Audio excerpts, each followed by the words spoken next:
السلام عليكم ومرحبا بكم في قناة كويزين سمية ديزاد. الوصفة تاع اليوم حنوصو لو ريولي. هاد الوصفة هي تحلية فرنسية. كنا زمان نوسوها بزاف بنينة، فيها الكراميل وفيها الروز الابيض هذاك اللي ماشي مفور. تجي بزاف الوصفة بنينة وخفيفة او ميم طون، تنتكل دافية او ميم طون باردة. فوالا نخليكم تكتشفوا المقادير وطريقة التحضير.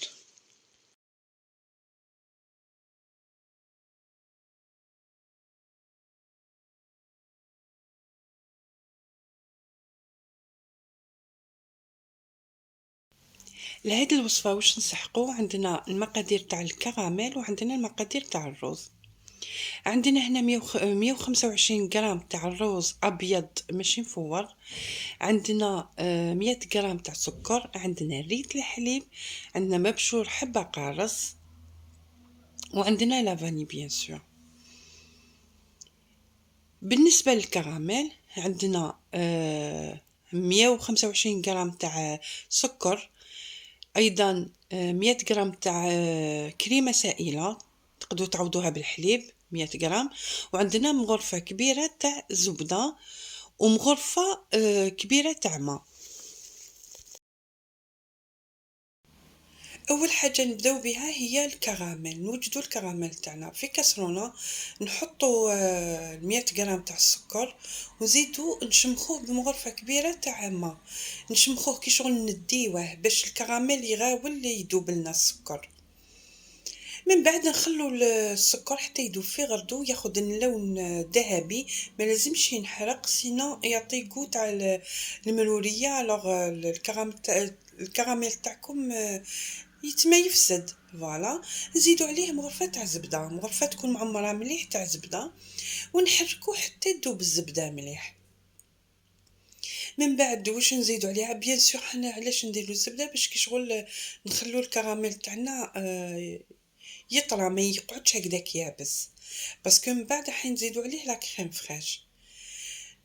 من بعد نزيدو عليه 100 مليلتر تاع كريمه سائله تاع خاصه بالحلويات. ونحركو. تقدروا الكريمه السائله اكيد تعوضوها ب 100 مليلتر تاع حليب عادي، وتحركوا مليح. دوك هنا كاين اللي يحب يزيد لها قريصه ملح، كاين انا ما زدتلهاش، من نتوما زيدوا لها الملح، هنا راح يعدل الذوق تاع الحلاوه. تحركوا مليح وتخلوها تغلي لمده واحد 3 دقائق. في جهة أخرى واش وسيت حكمت هكذا طنجرة صغيرة، وسيت فيها ريتلات تاع حليب يكون كامل الدسم، ماشي تاع الشكارة دو بريفيرونس. وتوسو عليها 125 غرام تاع الروز أبيض ماشي مفور، يكون بيان سور شللتوه وقطرتوه. هو في الحقيقة يوسو الروز هذاك المدور. الوصفة الأصلية يوسوه بالروز المدور، مي ممكن ما يكونش متوفر، ولو كان تحوسوا عليه تصيبوه ميوش عليه. انا تنوسيت الروز عادي طبيعي نورمال اللي ماشي مفور، زدت عليه 100 غرام تاع السكر لافاني وحركت.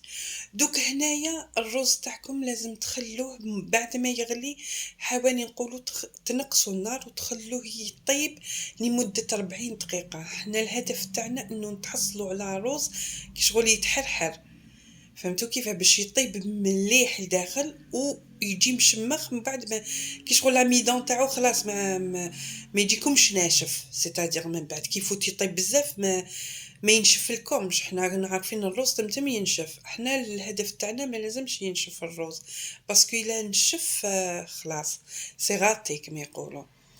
هنا في الاخير كامل باش وسيت عليها رابيت القارص.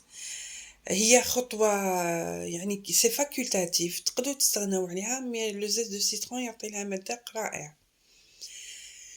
من بعد جبت ديفيرين هكذا ولا طويصات يعني اللي عندكم، عمرت كمية. انا في هذه الكمية تاع 100 غرام 125 غرام تاع الرز وسيت ليه 5 كيسان من هادو، وسيت كمية ووسيت فوق منها الكراميل.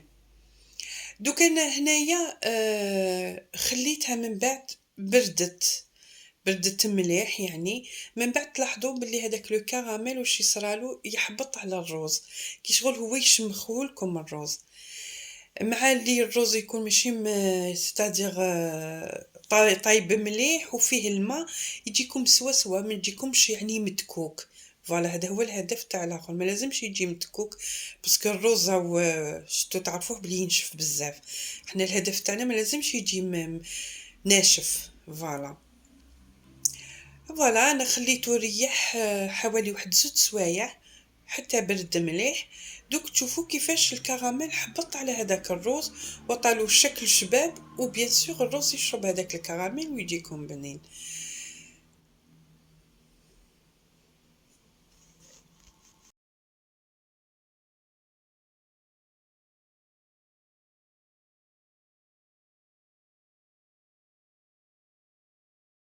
شوفوا الرز هنا من بعد ما برد والكراميل حبط شويه على الرز، شوفوا الشكل يعني يتبدل، ما من اللون تاعو يتبدل.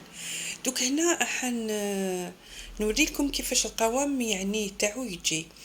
اكيد هنا الرز تقدر لو غيولي هذا تقدر يعني تستهلكوه يكون نوعا ما دافي ماشي سخون، نوعا ما دافي. كم تقدروا تاكلوه يعني بارد. بون بارد نقولوا نخلوه في الكوزينه ماشي في الفريجيدير، انا عارفين بلي روز يعني. صدقوني وصفه كي تطبقوا هاد يعني واش شرحت لكم تجيكم روعه. ولا صدقوني بزاف بنين، سورتو لو غو تاع الكراميل مع لو زيت دو سيترون ولا غير يعطي ذوق رائع جدا. ما تدخلوهش برك للفريجيدير. ان شاء الله هذه الوصفه تكون نالت اعجابكم وتجربوها في البيت ويعني تنجحوا فيها. تبعوا برك لي زيتاب. نقول لكم تلاقاو في فيديو جديد ان شاء الله، والى الملتقى، والسلام عليكم ورحمه الله تعالى وبركاته.